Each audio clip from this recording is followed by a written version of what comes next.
દિવાળીના તહેવારોમાં રંગોળીનું અનોખું મહત્વ છે, જ્યારે પરંપરાગત કલર બજાર દિવાળીની ઘરાકી માટે સજ્જ બની છે. જોઈએ એક અહેવાલ.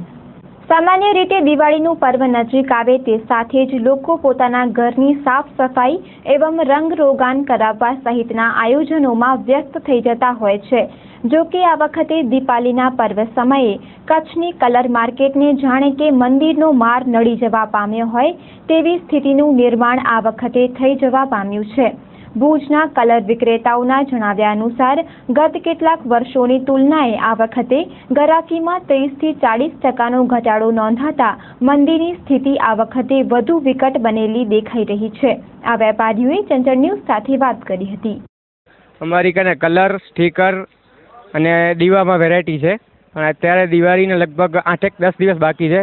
ગરાકી બિલકુલ નથી. ગરાકી છે પણ ગરાકી મીડિયમ છે. ગરાકીમાં એકદમ મંદી છે. કલરના અમે પેકેટ 5-5 રૂપિયાવાળા બનાવ્યા છે, કેમ કે કસ્ટમર વધુ ભાવ નથી આપતો, એટલે 5-5 વાળી પેકિંગ બનાવેલી છે. એમાં અત્યારે શાંતિ છે. હોલસેલનું અમારું છે, હોલસેલમાં મીડિયમ ગરાકી છે, જેવી ખપે એવી નથી. નવા કલરમાં અત્યારે લાઇટ પિંક આવ્યો છે, પિસ્તા આવ્યો છે, ચોકલેટ આવ્યો છે, નવા 4-5 કલર આવેલા છે.